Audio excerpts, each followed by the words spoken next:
For tonight, we're going to focus on summer soils and talk a little bit about just the basics of soil. And we're going to get into some covers and some companion crops and just kind of try to bring all that together because, as you know, I will typically tell y'all to prepare your garden soil, any soil for your fruit crops and landscape beds in the fall, just because it gives soil amendments a little bit more time to be effective in the soil. Especially when it comes to lime applications, because we can make those pelletized lime applications now, but a little bit more expensive to get that on, and it's just usually a little bit better if we take the time in the fall to do that. So that's why that slide is in here, because I do usually teach this in the fall. One thing that we're dealing with pretty much statewide is the rain. So this is probably perfect timing here. It's been raining all across the state for the last week. But oftentimes when we think about drainage, we do think about standing water. But I just want to caution you that it's not always just standing water that can be an issue. It can just be a low-lying area in general, and you can kind of see some of the differences here in these tomato plants, because when that rooting area is really shallow, then it's going to restrict any kind of root growth, especially for crops like tomatoes or peppers that we really want to send those roots down deep in the ground. They can tap into water reserves that way a little bit better, but if we've got a shallow soil system, then it's going to promote those roots to flow across the top, and that just makes a weaker plant and makes it more susceptible to stress and other diseases.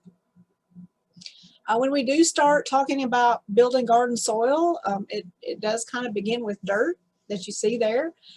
So it's going to be an ongoing process to turn our dirt basically into soil, because remember that soil is in fact a living organism. Just a little bit of a disclaimer here before we get into this too deep. There is a difference between soil and growing medium. So just remember again that soil is alive, so it's going to have those three minerals in some composition: the sand, silt, and the clay. We are going to have organic matter, any type of previous living thing in that soil. And of course we have air and water in those spaces, and then it is biologically and chemically active. Growing media, on the other hand, is just going to be mimicking soil, that rock and clay material. It can be a little bit lighter and easier to manage nutrients, and of course it can have fewer pathogens. But all in all, tonight we're just going to focus on soil itself. So why do soils matter? Why do folks like me and Extension all across the state, you hear me harp on it, Celeste and Greg, because I know some of you are tuning in from Cumberland and Madison counties, but you hear us talk about soils all the time, and why does that matter so much? But soil productivity is going to be essential for food production. You know, if our soil is not right, then ultimately our crops are not going to be right, in essence. So if we get our soils right to start with, then it's going to create an environment to which we can have healthier food in the long run. We're also able to manipulate the soil. We can change plants like this hydrangea here just by altering our pH. We can also manipulate the way certain foods taste. This is a picture of a vineyard. So we know that the terroir, or the soil, is actually going to impart a certain minerality in the grape itself, and then all the way to the wine glass.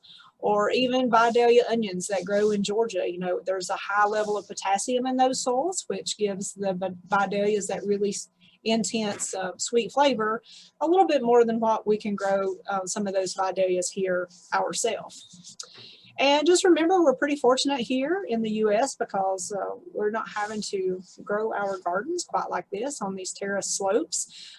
This is going to cause a substantial amount of runoff and erosion, and ultimately that ends up in some of our water systems that you can see here, a picture taken from satellite in space. So we want to be able to reduce this incidence as much as possible. When we do talk about our veggie gardens, soil stewardship is going to, again, be at the top of the list. We are always going to be talking about organic matter, which can consist of covered crops, any type of compost, which is where manures would fall. And I think several of you are utilizing manures as a compost material. And then crop residues. And then we also talk a little bit about tillage, and we'll speak more to that a little bit later about the pros and cons to incorporating this system. We'll also include mulches in on the conversation, and then just overall that balanced nutrient management. Do remember that soil is going to fill a very substantial role in regards to what our plants need, because they're going to provide physical support. That soil is going to be responsible for holding both water and nutrients for that plant to uptake and use for growth throughout the growing season. Soil is going to be able to maintain air pockets for roots near the pockets of air near the roots for respiration to occur. We always need to have a pretty substantial amount of oxygen, not only above the soil line, but also below the soil line as well. And then soil is just going to cycle nutrients on an ongoing basis. That's why, again, soil is a living organism because it's always changing. Just a few things here to point out. Remember that studying soil is important because it is going to be that medium for our plant growth.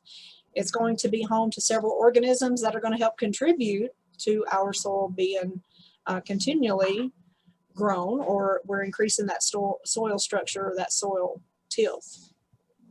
Soil is going to be a waste decomposer. And then, of course, it can also be a source of material for construction, medicine, art, and all kinds of things there.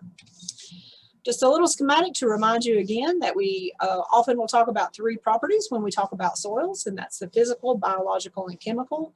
We're just going to touch on each of these really briefly tonight, again, just to kind of serve as a refresher. In regards to organic matter, I just want you to remember that organic matter is going to take up the smallest slice of the pie when we do talk about soil particles. So we do need to have some organic matter. Again, we need to continually be increasing that and growing that in our soils, because this is what's really going to provide the foundation for whatever we're growing in that soil. It's going to provide drainage. It's going to increase any of those little critters that are decomposing any cover crops or anything like that. So organic matter is going to be one of those things we want to focus on. We don't want to have 0% ever.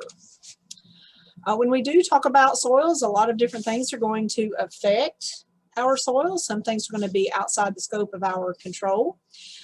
Weathering is going to be one of those, even organic matter to a certain degree. Any type of human impacts, whether we're building a new house or whether we're just continually mowing our grass in the same way every single week, that leads to compaction issues. So lots of different things that can affect it just by what we are doing. And then just kind of depending on how we're utilizing that soil. Again, it may be a circumstance where you want to take a piece of your lawn and turn it into a garden, but it may take a little bit of effort and a little bit of work and maybe even a few years to get that to the point that it can actually produce high yields and actually be productive for you. Real quick on the soil profile, just remember that when we talk about soil, we usually like to refer to the top 36 inches, and we break that down into A and B horizons. We want the roots of any plant to be able to kind of intermingle into that B horizon. Go back to that first or second drainage picture I showed you. We probably weren't looking but at about maybe 6 to 8 inches of soil in those tomato pictures. So always make sure that you know your soil, your growing medium, because that's really going to affect what plants you can actually grow in that area. And of course, the deeper that we do have this rooting zone, then of course that's going to be responsible for holding that moisture, and of course, again, recycling nutrients, including even air, oxygen. Do remember, as you start to grow your garden areas, always look at nearby plants, grasses or weeds. Anything like that can kind of serve as an indicator for what your soil might actually be. So vegetation can tell you a lot. So when you see this tall, dense stand of fescue here, and you look, well, that would give you an indication that that soil is probably rich and well drained, and you can kind of see that hypothesis holds true just by looking at this these photos of the veggies behind it. Also, remember that we've got some weed species that are going to prefer moist soils, or we are going to have soils that prefer dry soils, and they're going to grow in those conditions. They're going to thrive. So Dallas grass is going to be one of those. When we see Dallas grass, that's going to tell us that that soil is really low in fertility. So if we have a whole lawn full of Dallas grass, that wouldn't be an area I'd recommend planting vegetables, at least for a couple of years until you get that soil amended and actually being a little bit more productive. And again, just remember that soil is continually made. Climate's going to affect this, any of the living organisms. Our parent material, whether that be sandstone or limestone, is greatly going to affect that, the topography, and then overall time. Many folks will often refer to soil as the boring part of gardening, but there is a whole world underneath our feet, so always remember that, and that's what's going to serve as the foundation for anything that we're growing, whether it be veggie gardens or orchards, vineyards, any of our landscape plants. All of those things are going to rely on soil as that foundation. And again, just to kind of put this in here, I've kind of interjected it throughout the presentation, but just remember to put all your effort up front. Really focus on that soil, mending it to the right pH for whatever crop you're growing. Don't wait till those crops or those plants are struggling, like you see here. Don't wait till they're so stressed that you're not going to be able to do anything with them. It's much better to be proactive than it is reactive. You'll often hear me use blueberries as an example, just because blueberries do like that really low acidic soil, about 4.5 to 5. If we start out with blueberries in a 6.5, they're just going to struggle from the very beginning. So even though we might think that that's a really rich and fertile soil, it is for some crops, but for blueberries, they're just going to halt their growth. They're just going to really struggle to obtain the nutrients that they need, and ultimately that can cost you time and money in the long run. Remember that when we see all these critters crawling around in our gardens, this is actually a good thing. Even the grub worms, which is going to be the larva for June bugs and Japanese beetles and all those things, can be kind of troublesome for us to see. And we know we're going to have those populations to kind of deal with in the summertime, but they do provide aeration. They do help decompose any of our cover crops. So if they're not in too large a quantity, they can actually serve a pretty good beneficial purpose. Same thing with springtails and millipedes, and even our garden orb spiders, because they will also eat bad bugs as well. And I think I've already went over that, so we'll skip ahead. But remember that when we talk about organic matter, that 2 to 5% slice of the pie, the reason that it's going to be so critical is because we're increasing water and nutrient holding capacity. And that's going to be really important, because anytime that we get rainfall, or we're adding water through irrigation, or anytime that we're adding a fertilizer, be it synthetic or be it organic, we don't want that to just run right through, right? We want the plants to actually be able to utilize that. So organic matter is going to serve that role. It's actually going to help improve that capacity for which the plant uptake is actually going to utilize that. Organic matter is going to increase soil structure or soil tilth. It's actually going to make it a little bit more tillable. It's going to just increase that biodiversity and all that nutrient cycling again. Anytime that we have a compaction issue, organic matter is going to help alleviate some of that issue. If you've ever seen crusting on the top of your garden, especially in the summertime when we get into some of those dry periods in August and September, when we have substantial amounts of organic matter, it's going to reduce that. And it's also going to improve infiltration. And remember, infiltration, again, is when water is hitting that soil surface instead of just running off or splattering. It's actually going to trickle through really slowly, and the plants are going to be able to utilize that more effectively. Remember that we do have some connections to nitrogen when we talk about cover crops. We do have that nitrogen fixing bacteria, or denitrifying bacteria, and we can see that from what we call nodules on the plant roots of legumes. So any plant that's in the bean family, Fabaceae family, is going to have the potential to take nitrogen from the air and fix it back into the soil. So that's another reason that cover crops are so important. You see pictured here clover. So clovers and vetch are going to be be two excellent examples of cover crops that are going to serve that purpose. And just a few schematics to just kind of show you, I'm a visual person, so I always try to put these in here, but just kind of shows you how this cycle works. This is just a shot of the soil food web. So all of these things are going to play a very vital role, but if we're missing even a little bit, like the organic matter that I've been talking about, then we're going to miss out on some of these other important organisms that you see pictured here. But to kind of bring that down to a more simple explanation or visual, just remember that it is just a continuous cycle. We're always growing, there's always decay and decomposition going on, and all of that in turn is going to put nutrients back into that soil, and we start that whole process over again. And just another schematic to show you how many different things can be going on at one time and actually contributing to the overall health of our soil. You can see all the little earthworms and creepy crawlies here below the soil line. Those are going to, again, provide aeration, tunneling through, giving a little bit more room for oxygen to penetrate at that root level. And you can see there just the roots themselves, how deep they are, in fact, penetrating that soil line. You'll also notice a pretty substantial amount of leaf litter or residue here right at the soil line. So that's actually improving that infiltration. It's serving as a mulch. We're reducing weed seed germination. We're being able to keep the soil temperature more consistent. So a lot of advantages to utilizing that. Now, whether you're using leaf litter or straw, even pine needles, or any kind of mulch, even newspaper, anything like that's going to help reduce the surface of that soil from being visible, is going to help maintain soil temperatures and water consistency.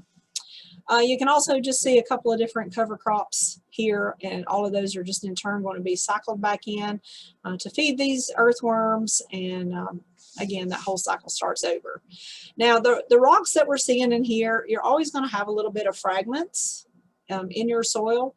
We just don't want it to the point that the entire soil profile is going to be full of rocks, because if that does occur, often that's going to indicate to us there might be an erosion problem. So even though we think about erosion as just the soil blowing off in the wind, or if our fields are laying fallow in the winter, you know, erosion can occur because, again, wind's blowing that off. But often when we cultivate and we have erosion as an issue, you'll see many different fragments of rocks right at that soil line. Remember too that weeds are going to decrease yield, so this is something you'll have to focus on. Again, utilizing those mulches or even living cover crops, or what we refer to as green manures, can actually help alleviate some of these issues as we move through the spring and summer seasons. Remember that if you're growing organically, there's nothing more important than making sure that you build a healthy soil. And again, just remember that this is an ongoing process. The healthier that soil, the better off any of our crops are going to be. One thing that we can add to our arsenal would be compost, because this is going to be a source of organic matter that we can actually create in our own backyards, or even in our veggie gardens over the winter months. So basically, composting is just recycling organic waste. So when we start creating compost bins at home, what we're doing with the addition of compost is just reducing the size of organic materials. We're going to stabilize more volatile and soluble nutrients that move through and leach out a little bit quicker in our soil profile. And then we're just basically speeding up the process of creating soil.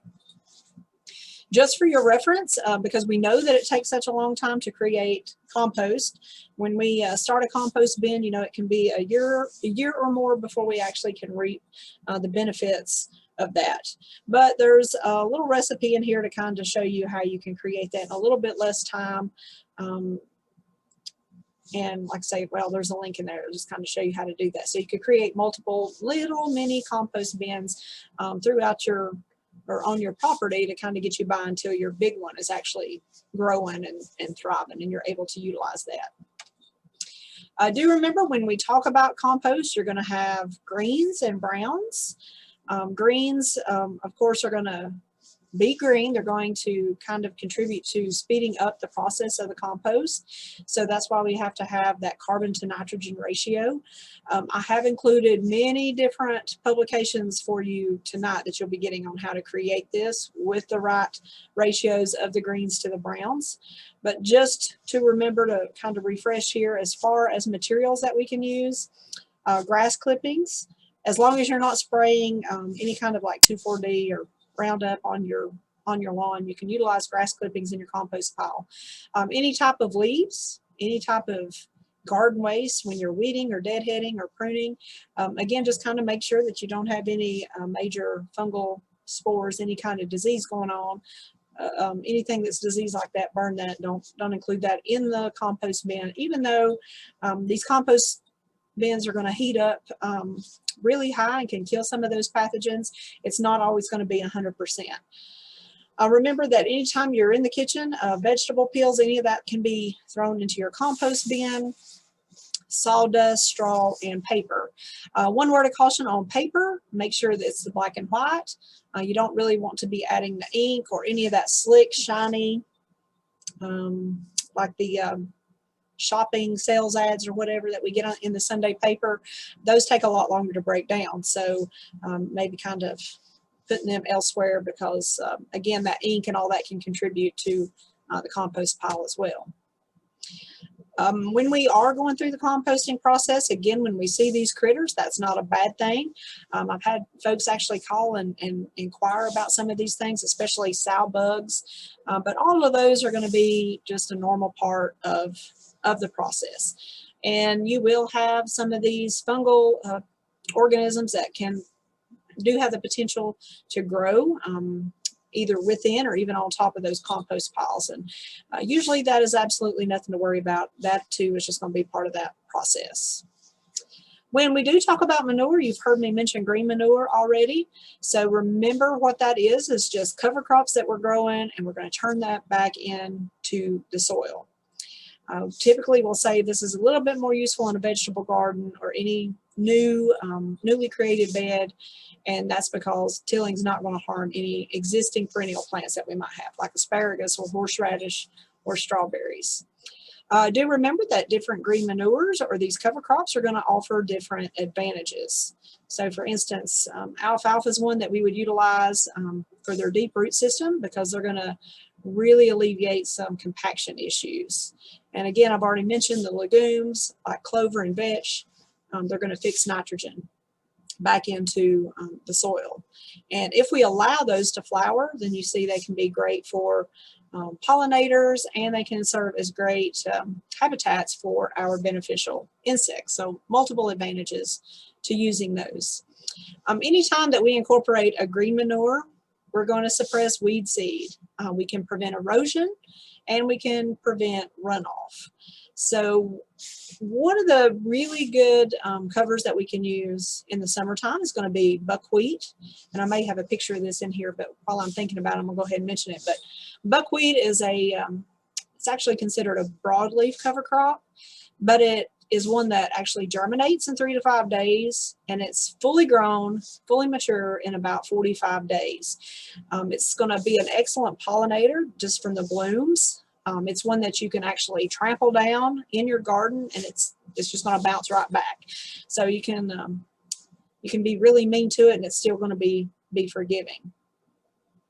Remember that all these manures, what they're doing is just creating that good soil structure. So even if we're out there tromping all over it in our row middles, and the pollinators are using it for a nectar source, we're still getting a double bang for our buck, because again, when those get turned under later in the season, then that's just a food source for all those microorganisms in the soil, and we're just turning that back into nutrients for future crops. If you are growing in raised beds, just because it has topsoil doesn't mean it has organic matter. So remember that, because even though raised beds, you may be using a growing medium, it's something that you're going to either have to replace that over time, or you're going to need to continually rebuild those soils as well.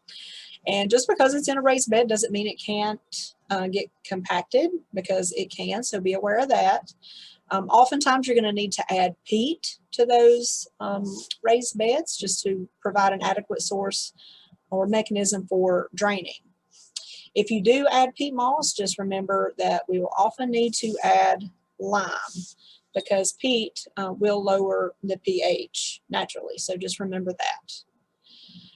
Just to throw this in as a reminder, while we do harp on pH and doing soil testing all the time, as you can see, for a veggie garden, we want that pH to be sitting on a 6.5.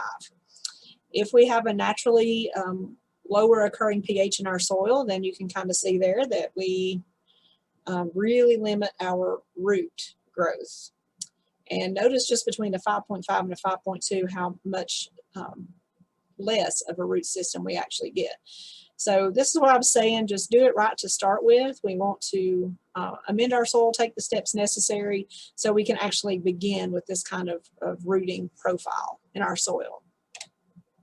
When we do talk about lime, you've got many different options. I put this in here. There's actually a link on this slide, so make sure you check that out, because depending on where you're at, that can actually be an issue. Not all places are going to have all sources of the lime, so just kind of keep that in mind as well. This time of year, you're probably going to be adding pelletized limestone, and you can see the difference versus that fine powder that we're usually spreading in the fall.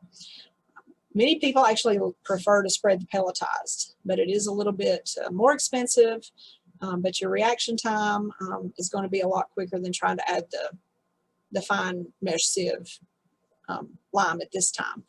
It is going to be a little bit easier to spread, and typically you're going to have high quality for this as well.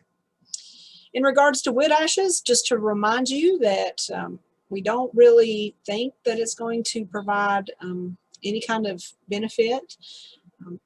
It's just not going to be as effective. It's going to be hard to really know what amount, what percentage that you're actually getting onto that soil, because it can vary depending on what type of wood that you're actually burning. So just kind of keep that in mind. Many of you have heard me say before, I will utilize an area of my garden for wood ashes each year, and I will plant my peppers in that area for whatever reason.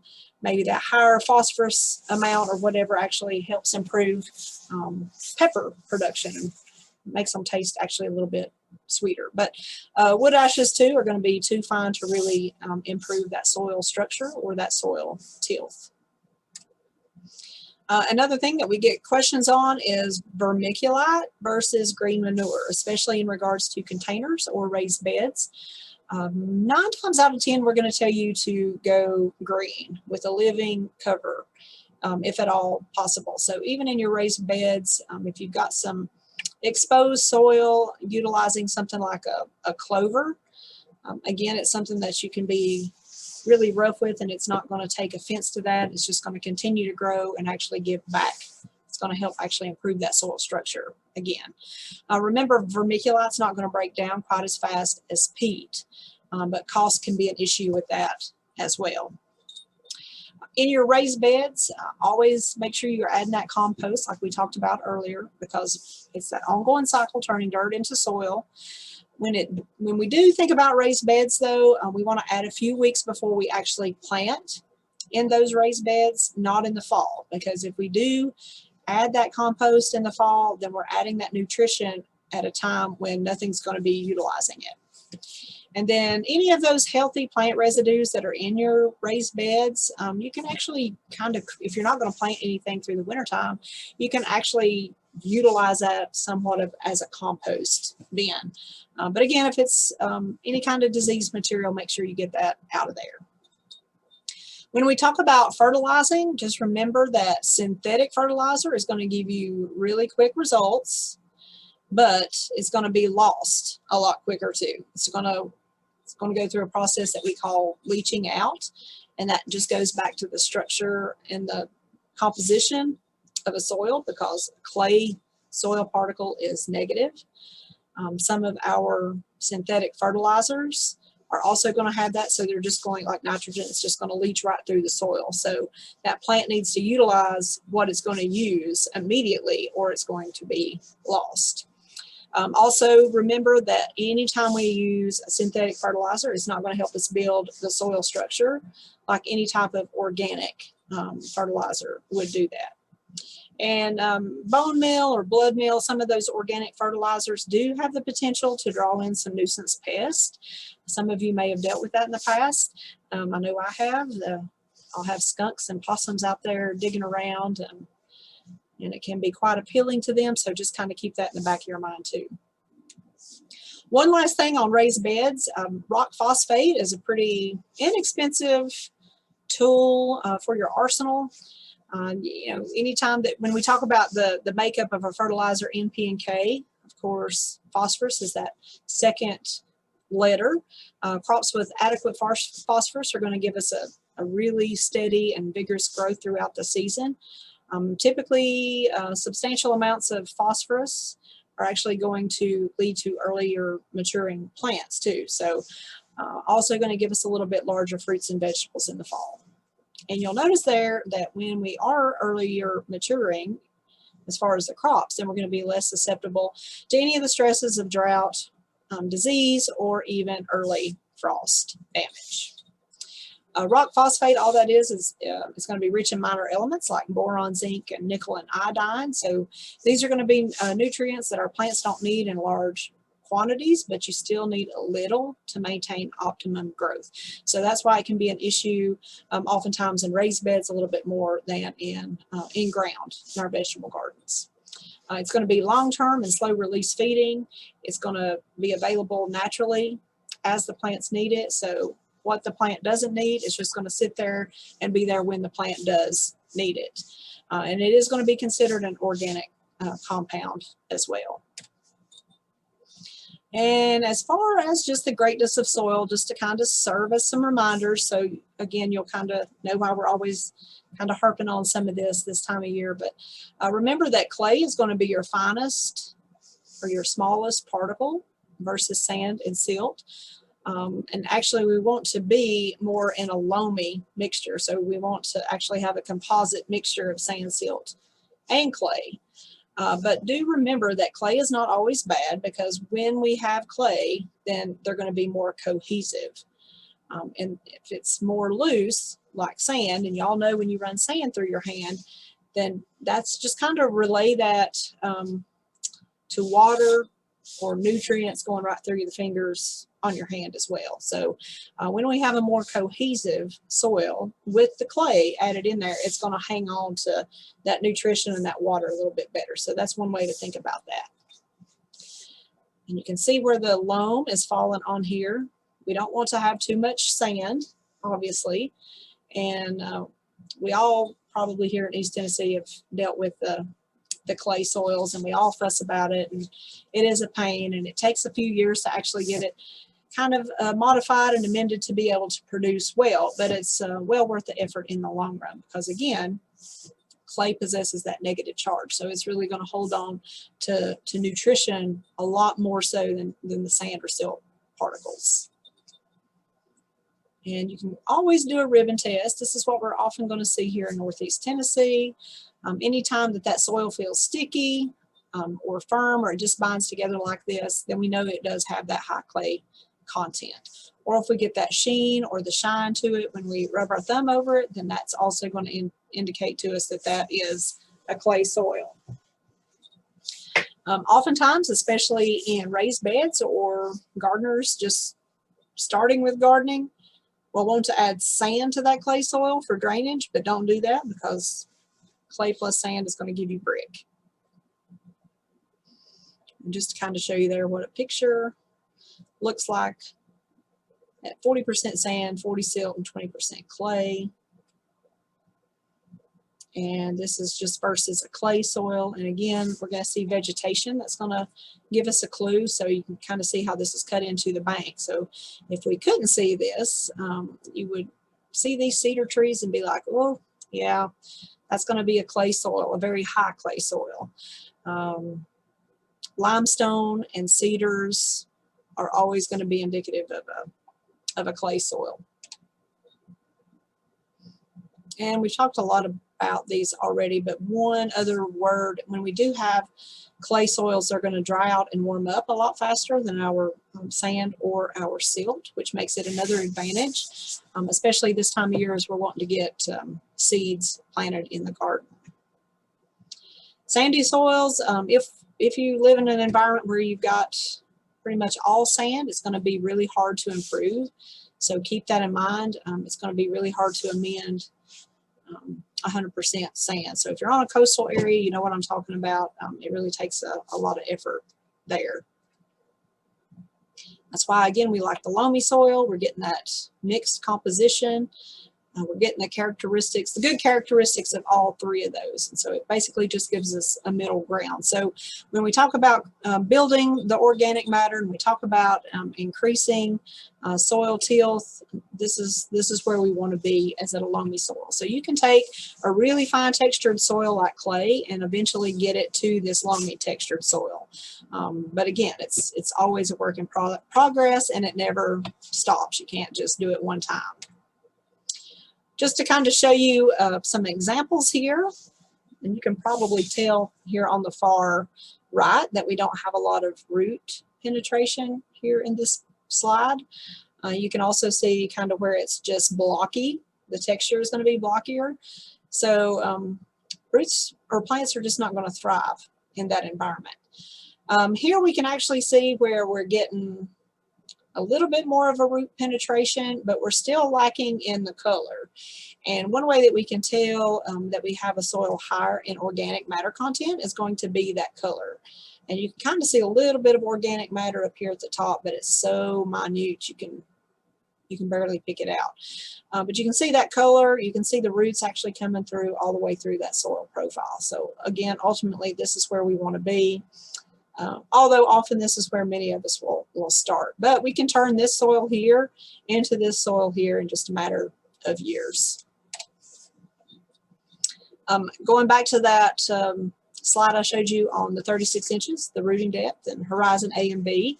Remember that we've got some things below the soil line that we can't control.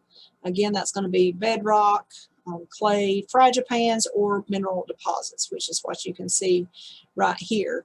But again, if you have like limestone outcroppings, then you would be able to see that and know that you're going to have a very shallow rooting depth, and you're not going to be able to penetrate probably much below that 6 inches. So that's going to serve as an indicator not to plant a garden in that type of area.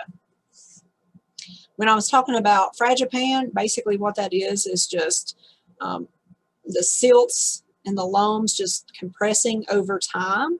And what that is a result of, you can probably tell that by looking here, it's just wet soils versus dry soils, just repeatedly. So basically it's almost compaction, not at the soil line like what we all typically see, but a little bit deeper within that root zone. So when we get a fragipan like this, oftentimes it's going to be hard for the roots to penetrate beyond that depth. Another good indicator to know that we might have an issue is if you do a core sample before you plant a garden, go to about 12 inches. That core will come up, if it's got a fragipan or it's really bad to drain, you'll get like this yellow mottling color, or even a ashy gray color. So anytime you get yellow or gray, that's typically not going to be good.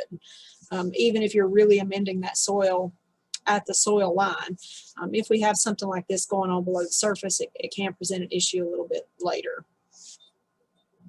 And I've harped on this pretty much about that 36-inch rooting depth.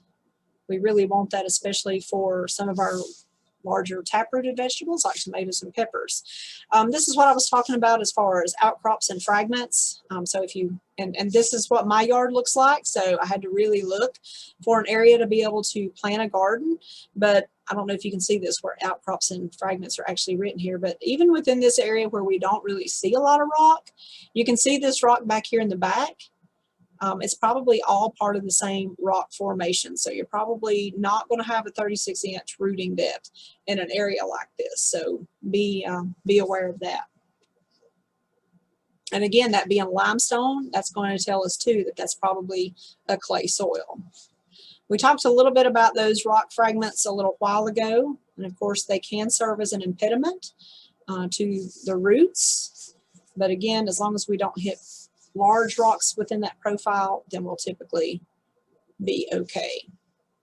Again, I've already touched on infiltration, but that's basically just that movement of water. And you can kind of see how that flows through there. That's pretty adequate. That's going to be balanced. We've got those pore pockets built through throughout that profile. That's what we want. Oftentimes, if we have a really dense clay soil, then often that can lead to compaction issues like you see here, and that's really going to stunt that root growth from penetrating below that subsoil compaction or that fragipan layer. So you can kind of see the difference between those two. And of course, when we have a compacted soil, then you can see how that really does in fact hinder water penetration into that root zone, which is also going to hinder oxygen and nutrient availability to those plants. So that's why if we do have a compacted soil, that's something we really need to try to alleviate before we go to planting anything in that soil. I already mentioned this about the gray models in that soil profile. And again, that's just lack of oxygen due to standing water. And sometimes we're not going to see some of those issues because that can be directly related to the water table. It's not necessarily going to be anything that we're seeing firsthand from too much rain or water actually just standing out there continuously. It can actually be going on below that soil surface. But this kind of gives you a little bit better idea what I was talking about, that gray mottled or the yellow colors in that soil, especially in that core sample that you would pull before doing or planting a garden. One of the other reasons when we talk about soil that we really encourage y'all to use cover crops is just because of erosion, and that's just soil loss. Of course, sandier soils are going to do this a little bit more frequently, but of course, water is going to move and we're going to get runoff. Also, erosion can be an it can be an issue even through the winter months when we don't even really think about anything actively growing. That's why it's so important to make sure that we get something green and growing on that soil all the time. Plants in the form of cover crops or mulches are going to really reduce the occurrence of erosion from happening. And again, this is just kind of showing you a picture of what erosion would actually look like below that soil line. So this is what I was talking about, bringing rocks up to that soil surface. So from that profile, which these don't look that big, but as we till that and we get continual rainfall or standing water, and you kind of see where it has rained and water has stood, it's going to bring all those rock fragments up to the soil line. So if you see that, because I can remember as a child always having to pick up rocks in the field, I just didn't understand how the only thing some of the fields my grandpa had just grew rocks. I mean, like ample amounts of it. So I think they kind of kept a few eroded fields just so give us kids something to do and kind of help build character as we were youngins. But anyway, nonetheless, when you see this top issue, and you can see here just in the plants growing in this field, that we do in fact have an erosion problem. Just remember that you can love your garden to death. You can't have too much of a good thing. So when we do start talking about adding that organic matter, we can actually contribute to some imbalances. So again, that's why it's critical to really have that baseline soil test so you kind of know where you're starting from. There's going to be some places, I know here just in Greene County, that we're not going to have to make any amendments in regards to potassium or to phosphorus. So if we're just adding that nutrient, of course that's costing us money, but it can also cause some other imbalances with other minerals and some of those trace elements in the soil as well. Remember that organic matter can alter that pH, so as you start building that soil over time, that's why we'll recommend every couple of years to make sure you get that soil test, to make sure you're not doing anything really detrimental to influence that. Anytime that we alter that pH in any manner, then it can influence nutrient availability. And of course, organic matter is great in regards to drainage and holding water. There's a really delicate, fine balance there between the two.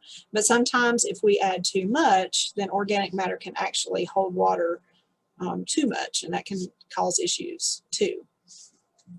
And then fresh organic matter can reduce nutrients available to crops as it breaks down. And one thing to kind of remember here too is fresh manure. We always will tell you to make sure that that manure is composted before you add that to a crop, because that composition within that fresh versus composted is going to be substantially different.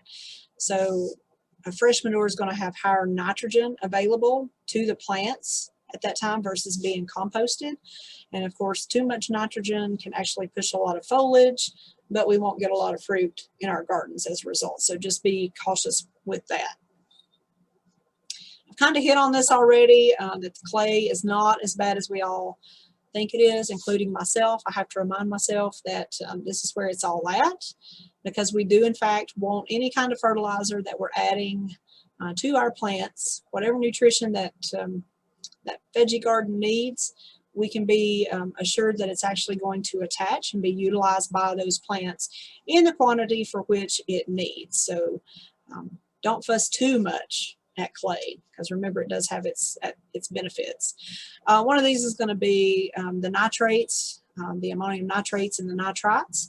Remember that anything with that negative charge, of course, it's going to be highly soluble. It's going to be readily available to the plant roots for immediate uptake. But at the same time, it's going to leach out really quickly. So that's where we can get some issues with groundwater contamination when it gets to moving too fast. And remember that nitrates are always going to move with water. So that's why we call that mobile. The NH4, of course, that's a positive, that cation, so it's going to attach to that clay particle, and it's actually going to be released a little bit more over time. So it's not going to leach out like the NO3 would. It's not going to move through the root zone quite as fast. Bacteria are going to eat the organic material, and they're going to release this as they're breaking down your cover crops. So this is actually going to increase as any microbial activity in your gardens is going to increase. So again, this is just playing into that whole benefit of cover crops and why that's so important, because it's just an ongoing cycle. And of course, sometimes we get into conversions of the nitrogen within the soil. And when that does occur, sometimes we can have too much of a good thing, too much of the nitrogen fertilizer. And sometimes when they undergo those conversions, it can lead to a higher occurrence of salts. And some of you may have seen this. You just get a fine layer of where it looks like crystalline salt at the soil line. Now, we typically won't see this as often in an in-ground situation, but this time of year in greenhouses, and especially if you're growing anything hydroponically, you'll see that occurrence more frequently. And then just another occurrence, nitrosamines, which are usually nothing to be worried about in our veggie gardens. I meant to take that out actually, but sorry about that. Again, just remember that micronutrients, although they are secondary, they're still going to be critical for plant development and root development with our plants. So we just need these in small quantities, but if we get out of kilter, then we can run into some issues with deficiencies or even toxicities, and that's where, again, our pH really comes into play. And I hope I actually have a schematic of that to show you here in just a few minutes. But when we talk about some of these secondary nutrients, we're referring to the cation exchange capacity. And I'm not going to go into this in great detail because I'll do more of this in the fall. But basically what that is the measure of the capacity of a soil to hold these exchangeable nutrients. And basically all that is those with a positive charge. Because remember, that clay soil particle is negative. So a cation is going to have that positive charge. So anything with a positive is going to stick around a little bit longer in the soil. It's not going to be as mobile. It's not going to leach out like some of anything with a negative charge would. And again, this is why it's critical, because it's going to affect, the pH is going to affect some of these secondary nutrients. So soils with a high cation exchange capacity are going to be able to supply a large amount of nutrients. If we get into a soil with a low cation exchange capacity, which is going to be sand again, then they're not going to have the supplying power that a clay soil or a silty loam soil would have. You're going to have to add additional applications of that fertilizer. So when we talk about, again, cation exchange, both clay and organic matter are going to serve as those sources by attracting those cations. So that's all this is about. I don't want to confuse you with the big terminology here, but just understand that it is very important to make sure as we're building our soil that we don't just completely eradicate the clay, not to completely fuss it out of our minds, because it is really important to have that, just to be able to bind to some of these other nutrients. And that's just going to give staying power to our soils, and it's going to give growing power to our plants. In essence, is what that means. And this is just showing you a schematic of how those plants actually take up the nutrients. Again, the soil particle is going to be negative, and then all of these little cations are going to attach and be used by the plant. And when we do talk about pH, that's just the relative amount of hydrogen and hydroxides in the solution. The higher that pH, that means we have more hydroxide ions. The lower pH means we have more hydrogen in that soil. But that's going to directly affect uptake of some of these secondary nutrients that I was talking about a few minutes ago. So, for a garden, we should be sitting right here about a 6.5 to 6.8. And if you draw that line straight down the center, you see that all these secondary nutrients are okay. They're hitting where they need to be. But if we get too low, you notice that we start getting a little bit less calcium.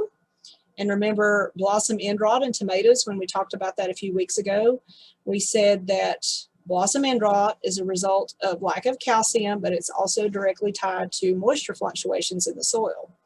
So hopefully this shows you a little bit better too, that it's going to be directly related to the pH.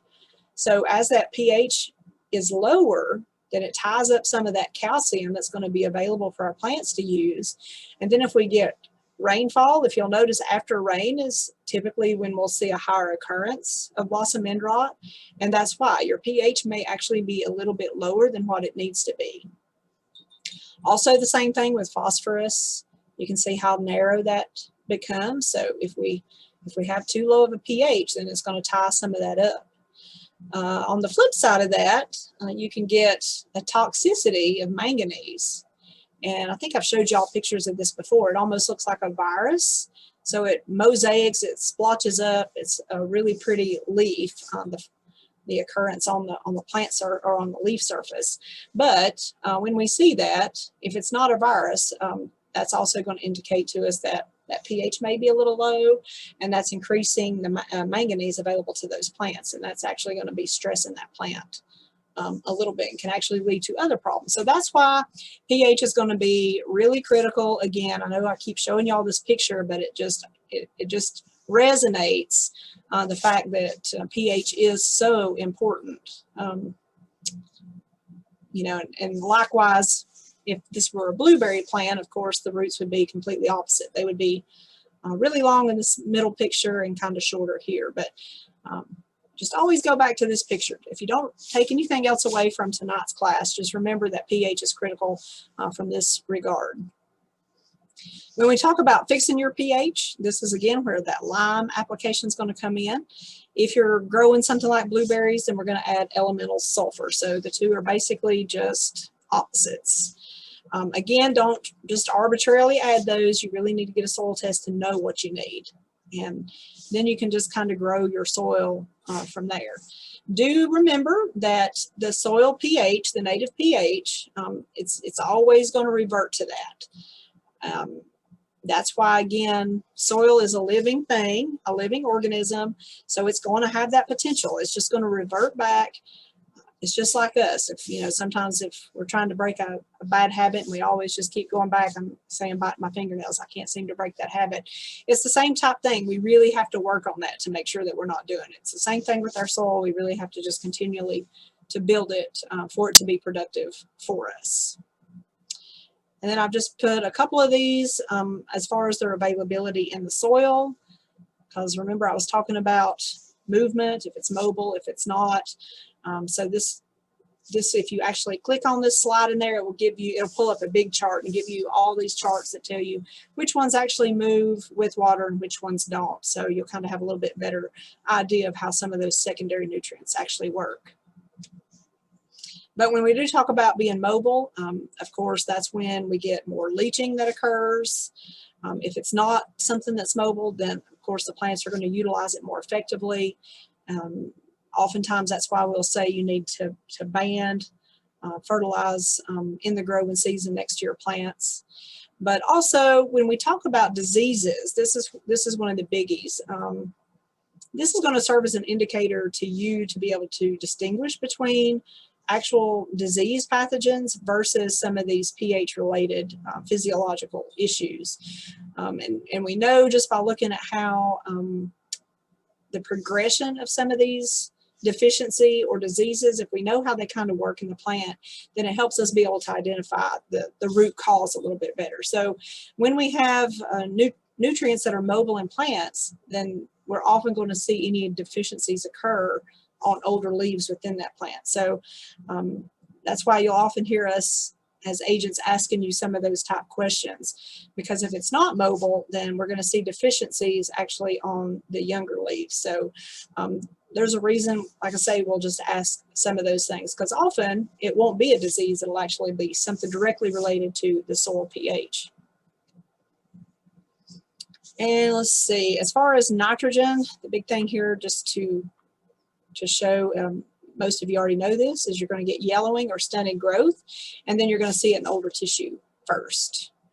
Potassium, you're going to see yellow flecks or mottling. That's going to look like a scorched appearance or almost a purplish color. And then phosphorus, you're going to get that reddish color too, but let me show you a real picture here in just a minute. So nitrogen deficiency, phosphorus deficiency, and then potassium deficiency. The cool thing about these deficiencies is that they're going to manifest themselves the same in all plants. So what it's going to look like in corn, it's going to look like in tomatoes as well. So when you bring in a sample to the extension office, you know, we'll kind of eyeball some of these things and be able to tell if it's in fact disease or something related to pH. And here's the calcium again. That's another thing we can tell, is that we're going to see it in that young tissue first. And then magnesium, and you can kind of see how that one too looks like virus. But often that's just going to be an application of lime that's going to alleviate that problem. And then just kind of showing you that again. Getting to the tillage issue, that's going to be one of the biggest maybe inconsistencies when it comes to soil health. I'm not going to advocate for or against it, but just to give you some thinking points, I guess, on it. When we do till, it is going to help incorporate organic matter. It's going to help us control weeds. It's going to help us alleviate compaction and provide a little bit of aeration into our soils. It's going to be able to increase warming, and then it's going to give us a really fine seed bed to plant in the springtime or whenever we plant our gardens. It is going to hasten organic matter breakdown, but on the flip side, it's going to bring up weed seed, because we're churning way below the soil surface, and we're going to bring up a lot of weed seeds that maybe we've not even seen before. But at the same time, it's going to help us break up any of those soil aggregates, any of those bigger rocks. But then it's also going to reduce some of those larger pores or channels that lie below the soil line as well. So from that point, we go into cover crops and why that is so important. And again, this is something I usually hit on a little bit more in the fall of the year. But as we get ready to move into summertime, there are a few crops that you can actually utilize to enhance your soil structure, increase your organic matter, actually improve environmental quality and then improve pest management as well. So we could do an entire hour just on cover crops from this one slide, but just realize that there is a certain benefit to using these. Remember that covers are going to help us reduce fertilizer cost. They're going to help us reduce the need for any herbicides, any herbicide application that we might use in or around the garden. They're going to be able to improve crop yields because we're actually enhancing our overall soil health. We're going to prevent soil erosion. We're going to conserve soil moisture. We're going to protect our water quality, and we're even safeguarding our own personal health because we're not going to have to be utilizing a lot of these chemicals.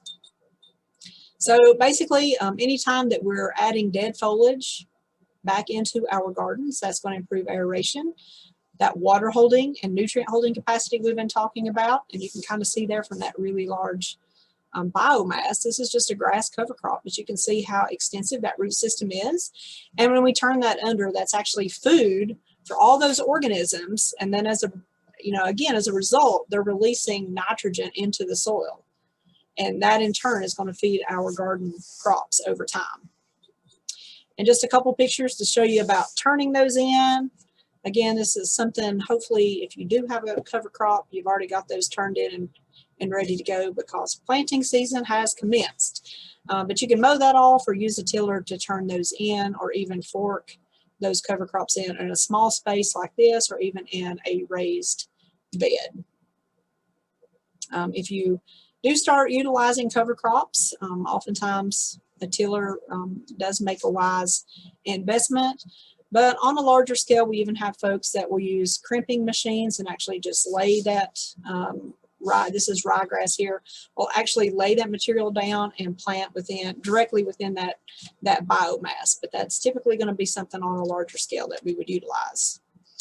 As far as some of these cover systems, I put a couple of different schematics in here with links, so you can go in and study these covers a little bit better. But again, some of the ones for this time of year, clovers and buckwheat, sunflowers can even be considered a cover crop.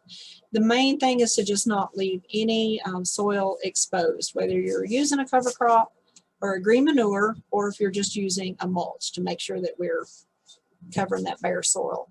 In essence of time, I'm not going to go through some of these, but some really cool legumes that folks are using for covers in smaller systems would be cowpeas, soybeans, or even edamame, sesame, the purple hyacinth beans. Any of those are going to give you a pretty high biomass, and plus they're going to be legumes. Some of those are going to be legumes, so they're going to increase nitrogen production. So as far as pest suppression, they can serve as beneficial habitats, or they're actually going to be able to shade out weed species, which are a big plus.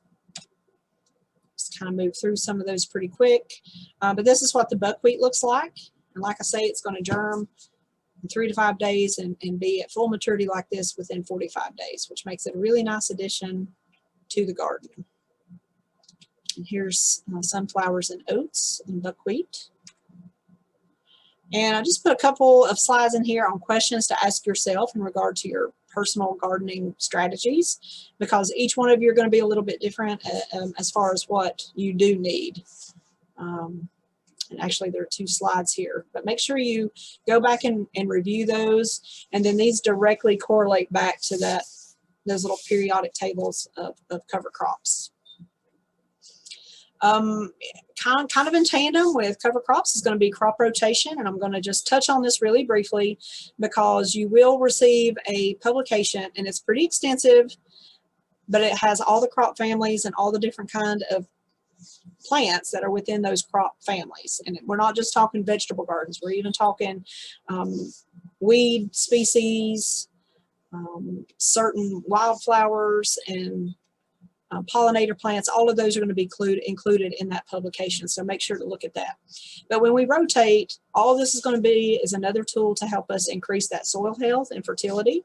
It's going to help us with that moisture management, crop quality and yields. Notice there we're reducing soil erosion, increasing biodiversity, and we're reducing any kind of impacts from drought just by doing this. The one thing about rotating is that the reason I'm sending out that publication is because maybe there's certain crops that we don't necessarily think about being in the same family, like potatoes, eggplants, tomatoes, and peppers are all in the same family. So when we do talk about rotating in our gardens, we want to make sure that we're not following peppers with tomatoes or eggplants with potatoes, because they're all going to be subject to the same type of disease issues, because monoculture is where we're going to get increase in any type of pest problem. So when we're rotating on a frequent basis, then it's going to prevent that buildup of a specific pest or even weed seeds. So just real quick, I'm not going to spend a lot of time on these, again, at essence of time, but onion family is going to be the Alliaceae. Apiaceae is going to be anything in the carrot family. That's going to include a lot of our herbs like dill and fennel and celery. Asteraceae, or the aster family, is where lettuce and salsify and even Jerusalem artichoke, which is a helianthus species, where all of that's going to fall. We have our brassicas. These are going to be all of our cold crops that should be finishing up right about now so we can start planting our warm season veggies. The chenopod's is actually where beets and spinach, Swiss chard, and even the famous weed lamb's quarters reside. So I put lamb's quarters in here just to remind you again that we are going to have weed species in the same family. So if you have a garden full of lamb's quarters, you probably don't want to plant that garden full of Swiss chard or spinach. You want to move through a rotation with that. The cucurbits are going to be anything on a vine, so from pumpkins, melons, squash, and cucumber to gourds. Fabiaceae, these are going to be our nitrogen fixers, so anything in the bean family is going to fall in this family. And then the POA, this is our grass family, so remember that corn is in fact a grass. Botanically, as a technical term, it is going to be a grass. And then solanaceous is our nightshade family. I went through that example just now, the eggplant, peppers, and tomatoes. So just remember again that we're going to classify closely related plants in the same family, and we're rotating through because we want to annihilate some of those same pest issues. And I put a lot of examples in here so you can go back and kind of see these in a little bit more detail, from a simple crop rotation plan, utilizing very cold hardy to moderately cold hardy, so you can even see how those are broke out, to our warm season crops. I got a little bit more in depth with some of these schematics on the next 3 slides here would be the same garden plot, so you can kind of see how we would move through from year 1 to year 2. And again, we can just kind of follow the corn plant there, and then to year 3. So it gives you a little bit more in depth there, and there's a lot of links on these slides, so make sure you look at that, and it breaks it down a little bit more for you. Last thing I want to kind of finish up with is just a reminder about some of our companion plants, because as we do start to plant vegetable gardens, it's not always just about the crops themselves. We want to be, again, creating and building that biodiverse ecosystem. And we can do that by increasing our beneficial predators, their habitat. We can increase our pollinator species by growing a lot of these companions that are actually going to draw the good bugs in. So some of these plants are actually going to be natural growth stimulants, like you see here. So the chamomiles, yarrow, parsley, and lemon balm, which, remember, lemon balm's a mint, so it will take over the universe. Be careful with that. But parsley is a really good one to grow because it's a biennial plant. So even if you till it under this year, it'll still kind of pop back the next season. But you can just plug these in those bare gaps, and they make excellent growth stimulants. So plus, each one of these are going to have their own uses as well. Some plants are going to be naturally suppressing. So if you are, and I know some of you have actually planted strawberries this year, you know that this is one thing you wouldn't want to plant with cold crops. They're just going to suppress one another. And then same thing with beans and peas. As you go to plant your garden, don't plant those with anything in that Alliaceae family, with onions, garlics, and leeks. I will tell you this, that I've also got a really lengthy companion plant publication that I'm sending out to you as well. So it's going to break each one of these crops down for you. So if you are looking for a companion to beans, you just go to beans and it's going to tell you things it loves to be planted with and things it doesn't like to be planted with. So I think that's about 12 pages long. But, and again, if you have questions on any of those, don't hesitate to reach out. But notice here that beans and onions are going to grow really well next to cold crops. So you'd want to plant like a row of beans and then broccoli and then onions. So this is where we would term broccoli as a barrier plant because it's going to keep apart those plants that don't play well with one another. Another solution is that strawberries are going to be perennial plants, remember? So some of those other crops are going to be annual plants. So we always want to kind of keep annuals and perennials separate. If you are growing strawberries, because I don't know if I have this in here or not, but borage is an excellent plant to grow with strawberries. And this kind of goes back to our cover crops. Anytime that we have peas or beans or clover, again, they're nitrogen fixers and they're just putting nutrition back.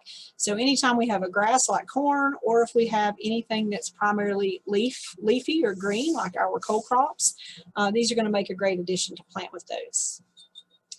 If you are familiar with comfrey or borage or even dandelion, if you've tried to dig dandelions out of your lawn, then you know how extensive that root system is. So these are actually plants that we call miners because they're going to go down deep in that soil profile and they're going to pull up nutrients that other plants can't necessarily tap into because they do in fact lack that taproot. So they're going to pull that up and they're actually going to store all that extra nutrition in their leaves and their stems. So you can actually comfrey is one you can just continually chop it off, give it a haircut all summer long, and add that to your garden, and you're just continually feeding your garden as well. But it is pretty prolific, as you can see from the root of this comfrey plant here. But it's an excellent pollinator. It's going to be one of the first plants to actually bloom in the spring, and bumblebees are already working it when you don't even think bumblebees are alive and awake yet in the springtime. We do have some nutrient providers, so any kind of ground cover plant is going to prevent erosion, and they're going to act as that living mulch, and they're going to trap nutrients and water. So nasturtiums could actually be considered a nutrient provider. Even sweet alyssum, the annual plant, if you plant that in mounds with your potatoes, that's an excellent ground cover. If you plant tomatoes and cold crops or tomatoes and cabbage, then it can actually repel the diamondback moth. But of course, these crops don't grow in tandem together because we have a cool season and a warm season, you know. But even if you've still got cabbage and stuff in your garden, you could plant tomatoes next to those, and hopefully it would reduce some of those populations to keep the diamondback moth from laying her eggs in the cabbage heads. If we grow cucumbers and nasturtiums together, it's said to repel cucumber beetles. So I do this every year. I still have pretty prolific populations of these, so I'm still testing this one out. But there's many people that will swear by this planting sequence. And then dill and cabbage is going to attract beneficial wasps that are going to control the cabbage loopers. And then, of course, planting corn and any type of beans, they're going to attract, again, beneficials that are going to prey on the corn, especially the fall armyworms. And if we do plant corn and beans with squash, that's just taking us all the way back to our indigenous peoples in the creation of the Three Sisters Garden. So even that in itself is a great tactic, a great way to grow these three crops in tandem together. Make sure you utilize all available space. You can see these narrow alleyways here, but see how they've utilized a lot of space just growing different crops together, really closely together. So you don't have to space out some of these crops, some of these smaller crops like you would tomatoes and peppers for airflow quite as bad. Radishes and cabbage do really well together. Radishes are often considered the workhorse of the garden because they're going to help repel flea beetles. And you can actually see some flea beetle damage here, but often they will choose to feast on radishes. You probably heard this one, planting basil in between your tomatoes will actually improve growth and flavor. And then if you're familiar with summer savory, there's a summer savory and a winter savory, but the summer savory is a great companion to beans. It has been said to deter the bean beetles. And then tansy is a great plant to use to control ants. If you have ants in the garden or ants around your yard or coming into your house, you can spread tansy and it'll keep those away. And then rue is one that you'll often see planted with roses, and that's going to help you repel Japanese beetles.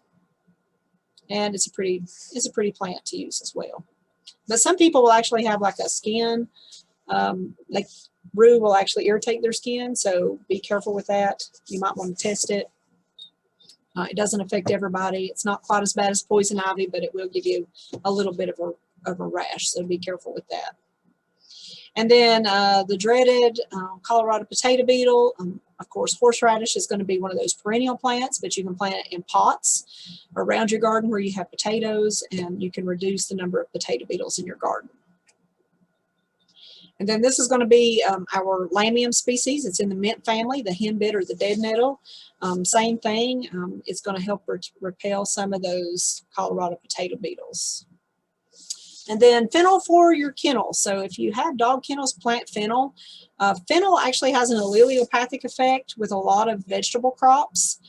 I know gardeners that have planted fennel in their gardens and never had a major issue, but oftentimes it can stunt other vegetables in the garden. So we'll say, you know, plant it out by itself, give it its own little area to grow.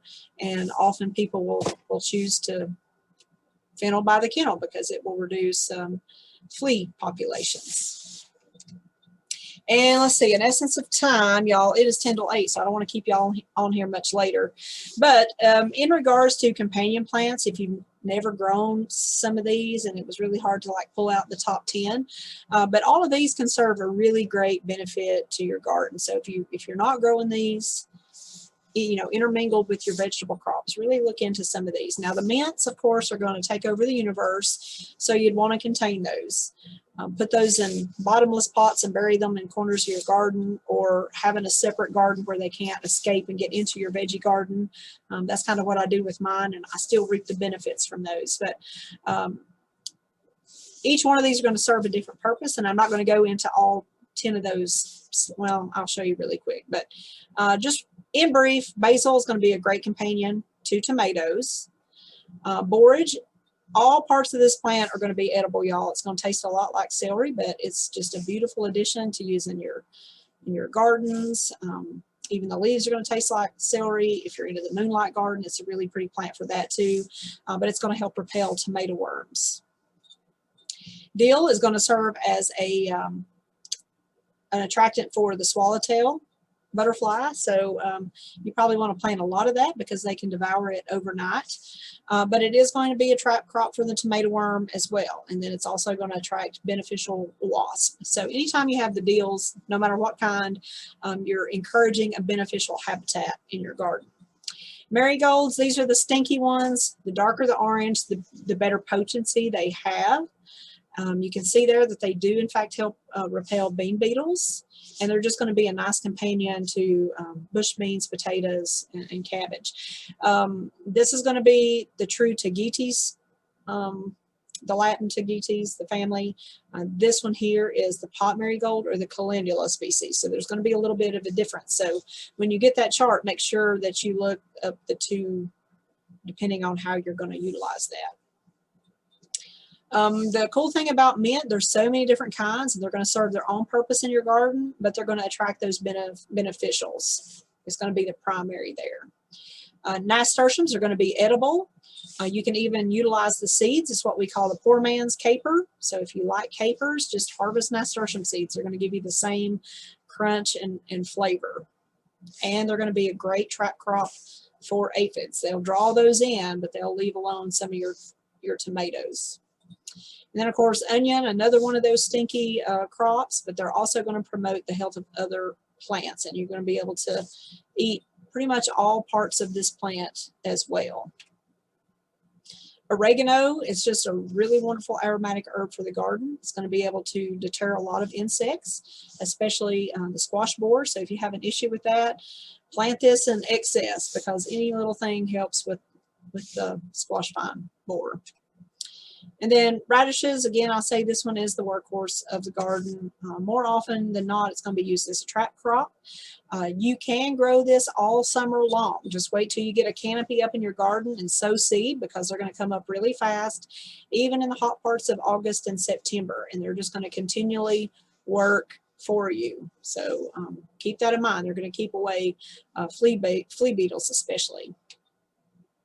And then, of course, sunflowers are just going to be a safe haven for a lot of our beneficials, and they're going to draw in birds and other pollinators. And then if you plant those next to corn, then it can deter the armyworm.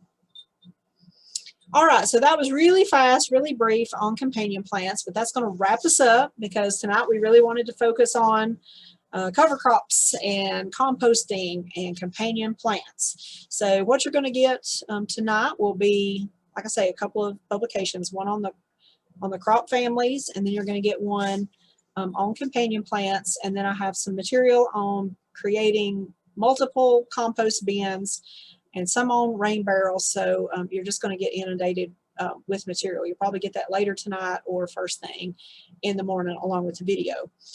Remember that next Monday, it's going to be a pre-recorded video on preserving the harvest, but if you're really into extending your harvest and kind of seeing how you can have fun with this, make sure you watch that. There's some really cool ideas in there. And then we will come back together on May 24th for vine crops and the beans and the peas, and just how to get the most bang for your buck on growing both of these crops in your garden. And then May 31st, if you don't attend with us live on May 20th, then I will have the video to share with you on seed saving and the heirlooms. And I've got some additional material to share with you on that as well for that day. So